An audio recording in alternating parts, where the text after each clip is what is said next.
Job నోటిఫికేషన్లో SC వర్గీకరణ అమలు చేస్తామని తెలంగాణ మంత్రి ఉత్తమ్ కుమార్ రెడ్డి స్పష్టం చేశారు. ఎస్సీ వర్గీకరణ జీవోను విడుదల చేసిన అనంతరం ఆయన మీడియాతో మాట్లాడారు.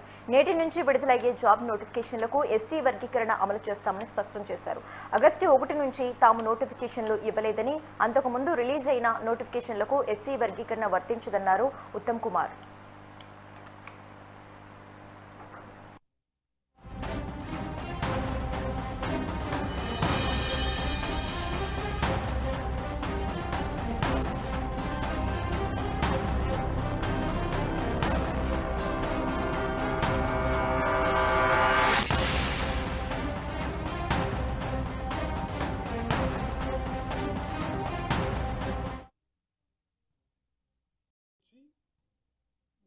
నోటిఫికేషన్ ఇవ్వలేదు. ఇది వర్తించదు. 1 ఆగస్ట్ తర్వాత మేము ఇవ్వలేదు. ఈ రోజు నుంచి 1 ఆగస్ట్ నుంచి మేము నోటిఫికేషన్ ఇవ్వలేదు. 1 ఆగస్ట్ కంటే ముందిచ్చిన నోటిఫికేషన్లో ఇది వర్తించదు.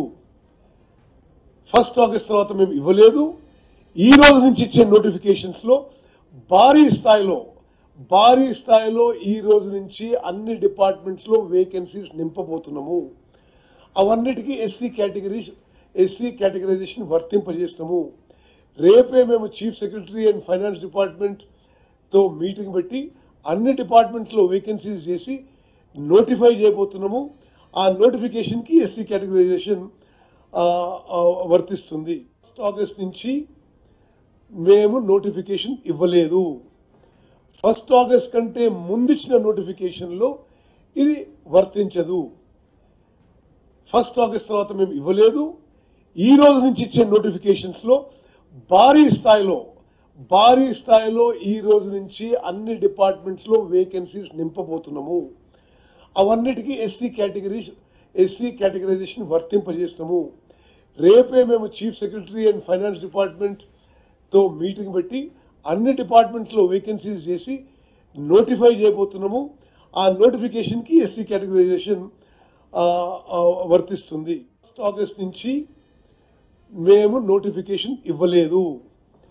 1 ఆగస్ట్ కంటే ముందిచ్చిన నోటిఫికేషన్లో ఇది వర్తించదు. 1 ఆగస్ట్ తర్వాత మేము ఇవ్వలేదు. ఈ రోజు నుంచి ఇచ్చే నోటిఫికేషన్స్లో భారీ స్థాయిలో ఈ రోజు నుంచి అన్ని డిపార్ట్మెంట్స్లో వేకెన్సీస్ నింపబోతున్నాము. అవన్నిటికీ ఎస్సీ కేటగిరైజేషన్ వర్తింపజేస్తాము. రేపే మేము chief secretary and finance department